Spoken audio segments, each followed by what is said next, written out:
ਸੋ ਆਏ ਕਦੋਂ? ਇੱਕ ਸੈਨ ਫਰਾਂਸਿਸਕੋ ਕ੍ਰੋਨਿਕਲ ਦੇ ਵਿੱਚ ਸਟੋਰੀ ਛਪੀ ਹੋਈ ਆ, 6 ਅਲਾਊਡ ਟੂ ਲੈਂਡ।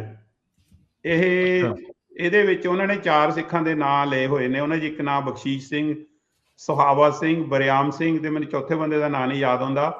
ਤੇ ਜਿਹੜਾ ਬਖਸ਼ੀਸ਼ ਸਿੰਘ ਸੀਗਾ, ਬਖਸ਼ੀਸ਼ ਸਿੰਘ ਢਿੱਲੋਂ, ਉਹ ਪੜ੍ਹਿਆ ਲਿਖਿਆ ਸੀਗਾ। ਉਹਨੇ ਚਾਈਨਾ ਦੇ ਵਿੱਚ ਬ੍ਰਿਟਿਸ਼ ਆਰਮੀ ਦੇ ਵਿੱਚ ਉਹ ਚੰਗੀ ਪਦਵੀ ਤੇ ਸੀਗਾ।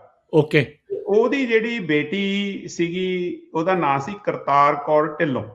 ਜਿਹੜੀ ਕਰਤਾਰ ਕੌਰ ਢਿੱਲੋਂ ਨੂੰ ਮੈਂ 2001 ਦੇ ਵਿੱਚ ਇੰਟਰਵਿਊ ਕੀਤਾ ਸੀ, ਅੱਜ ਤੋਂ 25 ਸਾਲ ਪਹਿਲਾਂ। ਮੇਰੇ ਕੋਲੇ ਉਹਨਾਂ ਦੀ ਘੰਟੇ ਦੀ ਵੀਡੀਓ ਇੰਟਰਵਿਊ ਆ। ਉਹਦੇ ਵਿੱਚ ਉਹਨਾਂ ਨੇ ਦੱਸਿਆ ਵੀ ਉਹਨਾਂ ਦਾ ਫਾਦਰ 1889 ਚ ਪਹਿਲਾਂ ਆਇਆ ਸੀ ਅਮਰੀਕਾ, ਫਿਰ ਵਾਪਸ ਚਲਿਆ ਗਿਆ ਸੀ, ਬਖਸ਼ੀਸ਼ ਸਿੰਘ। ਹਾਂ, ਬਖਸ਼ੀਸ਼ ਸਿੰਘ। ਫਿਰ ਜਾ ਕੇ ਉਹ ਆਪਣੇ ਪਰਿਵਾਰ ਤੇ ਆਪਣੀ ਵਾਈਫ ਤੇ ਨੂੰ ਲੈ ਕੇ ਆਇਆ। ਬੱਚੇ ਉਹਨਾਂ ਦੇ ਇੱਥੇ ਪੈਦਾ ਹੋਏ ਸੀ।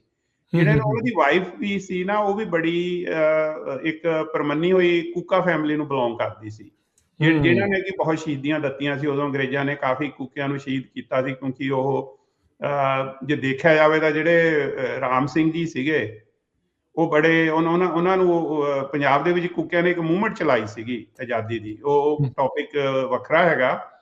ਪਰ ਉਹ ਜਿਹੜੀ ਫੈਮਿਲੀ ਆ ਕਰਤਾਰ ਕੌਰ ਢਿੱਲੋਂ ਦੀ, ਜਿਹੜੀ ਗ੍ਰੈਂਡ ਡਾਟਰ ਹੈ, ਉਹਦਾ ਨਾਂ ਐਰਕਾ ਸੂਰਤ ਐਂਡਰਸਨ। ਉਹ UCLA ਦੇ ਵਿੱਚ ਮੀਡੀਆ ਦੇ ਵਿੱਚ ਪ੍ਰੋਫੈਸਰ ਸੀ ਤੇ ਹੁਣ ਉਹ ਬਰਕਲੇ 'ਚ ਰਹਿੰਦੇ ਨੇ।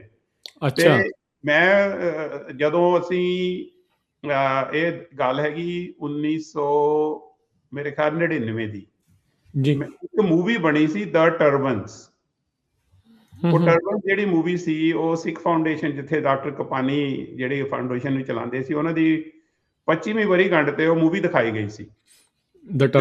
ਮੈਂ ਵੇਖੀ ਤੇ ਮੈਂ ਬੜਾ ਪ੍ਰਭਾਵਿਤ ਹੋਇਆ। ਤੇ ਮੈਂ ਐਰਕਾ ਨੇ ਬਣਾਈ ਸੀ ਉਹ ਮੂਵੀ PBS ਦੇ ਨਾਲ, ਆਪਣੇ ਉਹਦੇ ਵਿੱਚ ਆਪਣੇ ਕਵੀ ਰਾਜ ਵੀ ਸੀਗੇ। ਤੇ ਮੈਂ ਉਹਨਾਂ ਨੂੰ ਬੇਨਤੀ ਕੀਤੀ ਵੀ ਮੈਂ ਨਾ ਐਰਕਾ ਨੂੰ ਵੀ, ਤੂੰ ਭਾਈ ਫਿਰ ਸਾਡੇ ਯੂਬਾ ਸਿਟੀ ਦੇ ਮੇਲੇ ਤੇ ਆ, ਸੀ ਤੇਰਾ ਮਾਣ ਇੱਜ਼ਤ ਕਰਨਾ, ਵੀ ਤੂੰ ਇੱਕ ਬੜੀ ਪ੍ਰਭਾਵਸ਼ਾਲੀ ਡਾਕੂਮੈਂਟਰੀ ਬਣਾਈ ਆ।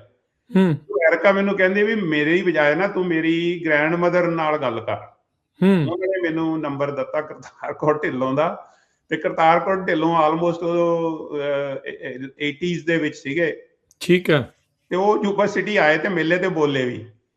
ਅੱਛਾ। ਮੈਂ ਦੇਖਿਆ ਵੀ ਇਹ ਮਾਈ ਦੇ ਵਿੱਚ ਇੰਨੀ ਮੜਕ ਤੇ ਇੰਨੀ ਉਹਦੇ ਚ ਜੋਸ਼, ਗੜਕ। ਮੈਂ ਕਿਹਾ ਜੀ ਸਾਰਾ ਕੁਝ ਸੀ। ਉਹ ਮਾਈ ਦਾ ਮਤਲਬ ਤੁਸੀਂ ਦੇਖੋਗੇ ਤਾਂ ਬਜ਼ੁਰਗ ਲੱਗਦੀ ਸੀ, ਉਹ ਬੋਲਦੀ ਸੀ ਜਿਵੇਂ ਮਤਲਬ ਇੰਨੇ ਜੋਸ਼ ਨਾਲ ਉਹ ਬੋਲੀ। ਤੇ ਮੈਂ ਉਹਨਾਂ ਨੂੰ ਬੇਨਤੀ ਕੀਤੀ ਵੀ ਮੈਂ ਤੁਹਾਨੂੰ ਮਿਲਣਾ ਚਾਹੁੰਦਾ। ਇੱਕ ਤਾਂ ਮੈਂ ਉਹਨੂੰ ਮੂਵੀ ਭੇਜੀ ਸ਼ਹੀਦ ਊਧਮ ਸਿੰਘ, ਕਿਉਂਕਿ ਗਦਰ ਪਾਰਟੀ ਦੀ ਉਹ ਖੁਦ ਵੀ ਮੈਂਬਰ ਰਹੀ ਆ। ਤੇ ਜਦੋਂ ਮੈਂ ਮੂਵੀ ਭੇਜੀ ਤੇ ਉਹਨੇ ਮੈਨੂੰ ਕਾਲ ਕੀਤੀ, ਕਹਿੰਦੀ ਵੀ ਮੇਰੇ ਕੋਲੇ ਤਾਂ VCR ਹੈ, DVD ਪਲੇਅਰ ਹੈ ਨਹੀਂ, ਹੁਣ ਮੈਂ DVD ਪਲੇਅਰ ਲਿਆ ਕੇ ਦੇਖਦੀ ਆ। ਫਿਰ ਦੇਖ ਕੇ ਮੈਨੂੰ ਉਹਨੇ ਚਿੱਠੀ ਲਿਖੀ ਤੇ ਫਿਰ ਮੈਂ ਉਹਨਾਂ ਨੂੰ ਮਿਲਣ ਗਿਆ। ਤੇ ਫਿਰ ਮੈਂ ਉਹਨਾਂ ਦੀ ਇੰਟਰਵਿਊ ਕੀਤੀ ਤੇ ਉਹਨੇ ਮੈਨੂੰ ਦੱਸਿਆ ਵੀ ਸਿੱਖ ਇੱਥੇ 1880 ਦੇ ਵਿੱਚ ਆਣੇ ਸ਼ੁਰੂ ਹੋ ਗਏ ਸੀ। ਉਹ ਮੇਰੇ ਕੋਲੇ ਡਾਕੂਮੈਂਟਰੀ ਐਵੀਡੈਂਸ ਹੈ। ਸੋ ਮੈਂ ਬੜਾ ਲੰਮਾ ਜਵਾਬ ਦਿੱਤਾ, ਪਰ ਇਹ ਸਟੋਰੀਆਂ ਸ਼ੇਅਰ ਕਰਨੀਆਂ ਜ਼ਰੂਰੀ ਨੇ।